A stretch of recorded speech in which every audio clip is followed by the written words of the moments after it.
14절에서 25절 말씀입니다. 열왕기하 13장 24절에서 25절 말씀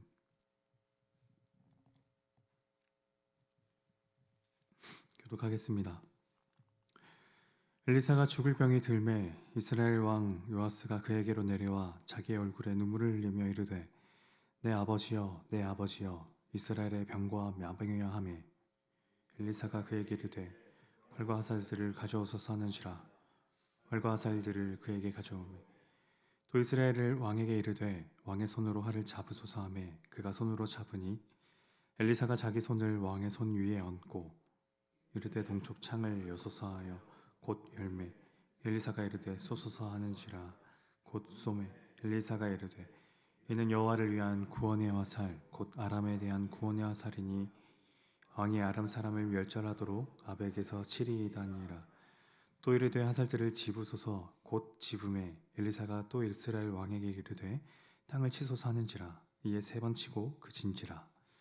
하나님의 사람이 노하여 이르되 왕이 대여섯 번을 칠 것이니이다. 그래야였더라면 왕이 사람 머리같이 치었으리이다. 그런즉 이제는 왕이 아람을 3번만 치리이다 하니라. 엘리사가 죽으니 그를 장사하였고 해가 바뀜에 모압 도적들 애들이 그의 땅에 온지라. 마침 사람을 장사하는 자들이 그 도적들을 보고 그의 시체를 엘리사의 묘실에 들이던짐에 시체가 엘리사의 뼈에 닿자 퇴생하여 일어섰더라. 여호아스의 왕의 시대에 아람 왕 하사엘이 항상 이스라엘을 학대하였으나 여호와께서 아브라함과 이삭과 야곱과 더불어 세우신 언약 때문에 그들을 불쌍히 여기며 돌보사 멸하시기를 즐겨하지 아니하시고 이때까지 자기 앞에서 쫓아내지 아니하셨더라. 아람의 왕 하사엘이 죽고 그의 아들 벤하닷이 대신하여 왕이 되매 여호아스의 아들 요아스가 하사엘의 아들 벤하닷의 손에서 성읍을 다시 빼앗으니 이 성읍들은 자기 부친 여호아스가 전쟁 중에 빼앗겼던 것이라. 요아스가 벤하닷을 3번 쳐서 무찌르고 이스라엘 성읍들을 회복하였더라. 아멘.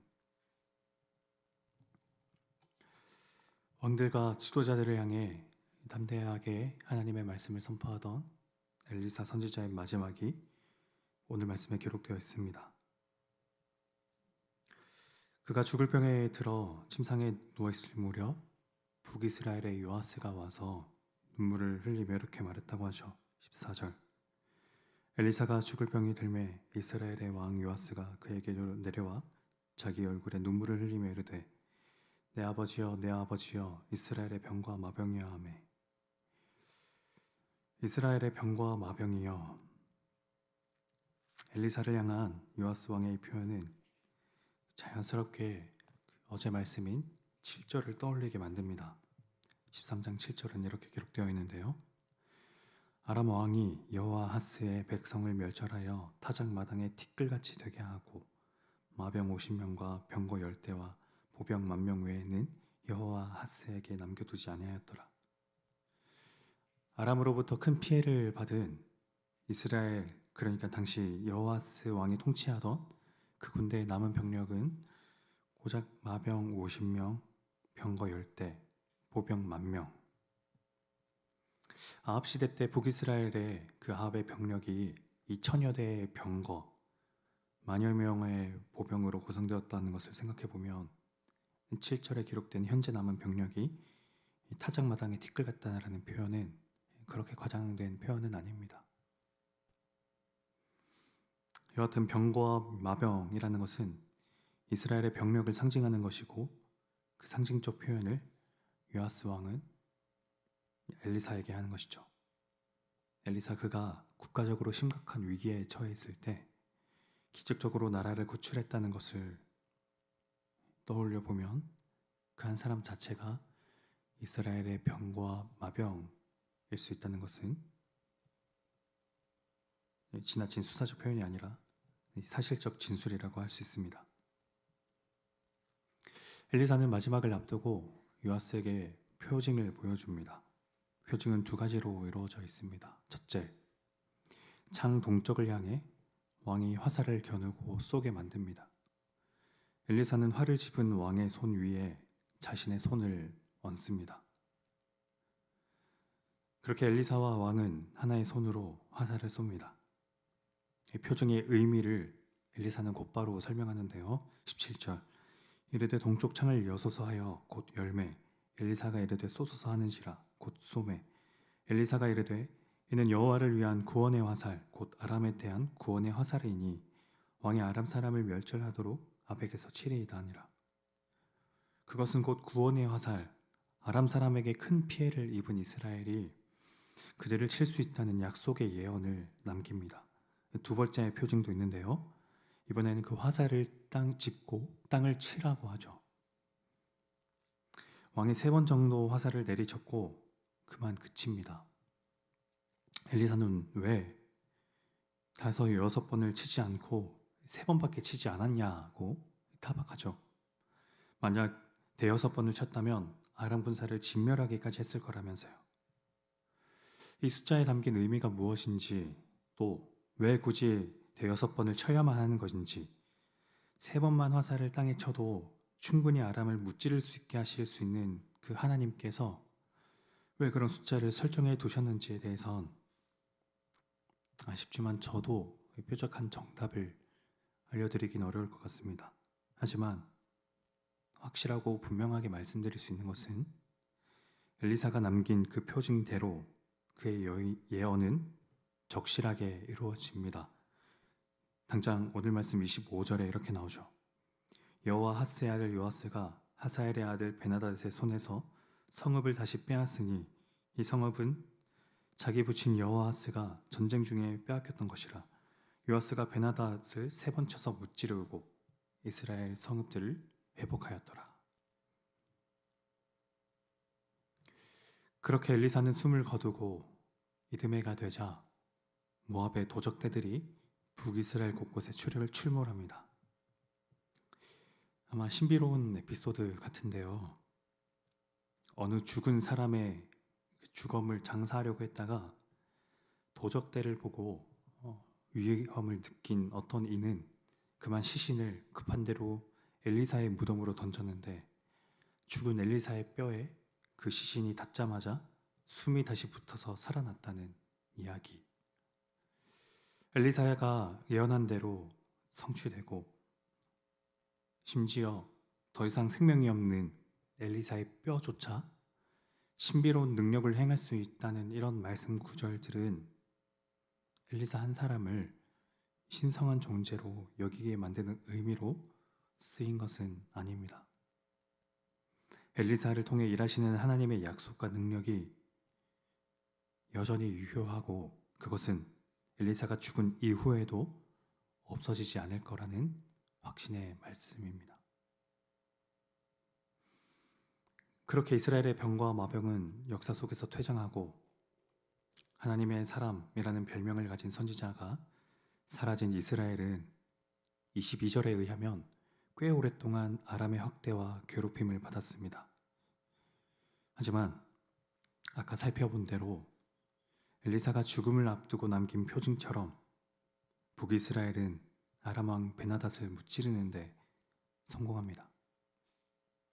그리고 이것은 열왕기하의 기자는 엘리사 한 개인의 능력 때문이 아니라 오직 하나님의 은혜에 기초한 것임을 분명하게 선언하죠. 23절 여호와께서 아브라함과 이삭과 야곱과 더불어 세우신 언약 때문에 이스라엘에게 은혜를 베풀며 그들을 불쌍히 여기시며 돌보사 멸하기를 즐겨하지 아니하시고 이때까지 자기 앞에서 쫓아내지 아니하셨더라. 북이스라엘이 아람에게 멸망당하지 않은 것은 하나님이 그들에게 베푸신 은혜 때문에 그 은혜의 기원이 하나님이 아브라함과 이삭과 야곱과 더불어 세우신 그 언약의 기초에 있다는 것도 23절은 분명하게 합니다. 그리고 이것은 늘 역사 속에서 남유다에 비해 어느 정도의 자격지심이 있었던 북이스라엘 독자들에게는 어느 정도 위안이 되었을 말씀입니다.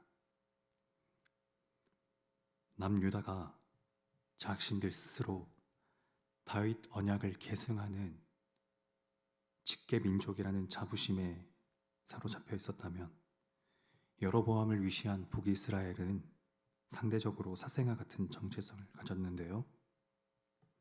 그러나 하나님은 그런 북이스라엘조차도 동일한 나의 백성, 나의 하나님, 신실하게 은혜를 베풀어 주신다는 점을 분명하게 합니다. 그들이 그렇게 느끼는 자격지심이 사실에 기초에 있다는 것이 아니라는 것 점을 하나님은 분명하게 말씀하시죠. 오늘 말씀은 하나님의 언약, 사람을 향한 하나님의 사랑이 그 무엇보다 질기고 강하다는 점을 보여주는 것 같기도 합니다.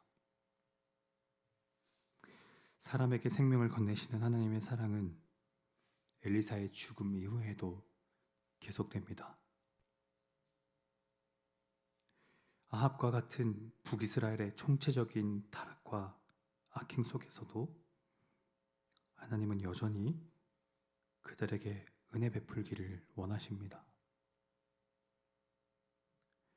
사람이 어떤 죄에 빠져 있어서 그들에게 징계를 내리실지라도 그들이 그것으로부터 다시 돌이켜서 하나님을 찾고 만나게 하기를 원하시는 그 하나님의 그 마음을 우리를 향한 가장 깊으신 그 하나님의 사랑을 오늘 성도님들의 삶에서 누리고 경험하길 원합니다. 기도하겠습니다. 하나님 아버지,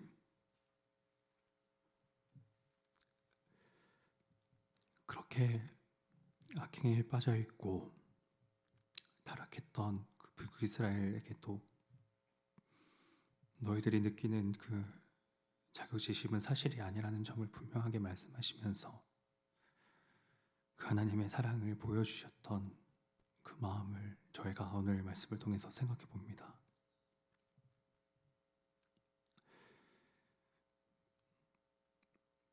살면서 하나님의 사랑을 의식 속에서 기억하지 못하고 살 때가 많지만, 그러나 저희들의 행위와 저희들의 마음보다 훨씬 더 깊고 신실하신 그 하나님의 그 사랑이 오늘 하루도 저희를 감싸고 둘러오고 계시니 저희가 그 사랑에 의지하여 다시 한번 그 하나님 앞에 나와 성결한 삶을 꿈꾸고 하나님 앞에 정직하고 정결해지기를 소망하는 마음을 품습니다.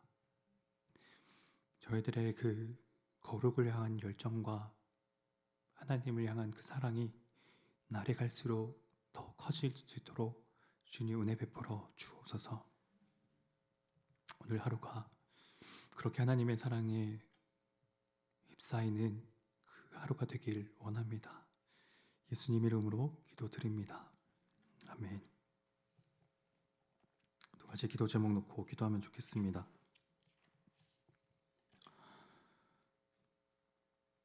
하나님의 은혜와 그 사랑은 저희가 하나님을 향한 사랑보다 훨씬 더 비교가 되지 않을 정도로 깊고 신실합니다.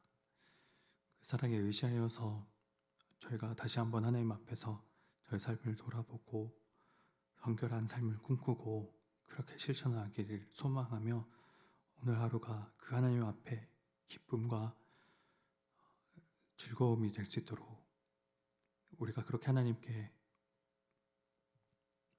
우리의 삶으로 예배를 드릴 수 있도록 해달라고 그렇게 기도하시고, 또 이제 다음 주에 열릴 이 특세를 통해서 하나님께서 나의 삶에 베푸실 그 은혜의 흔적들과 역사를 기대하는 마음으로 이 특세가 이루어질 수 있도록 해달라고, 인도하시는 목사님과 예배 곳곳을 섬기는 그 모든 봉사자들 우리 손길 위에 은혜로 함께 해달라고 또 각자가 가져주신 기도 제목 가지고 기도하며 나아가겠습니다.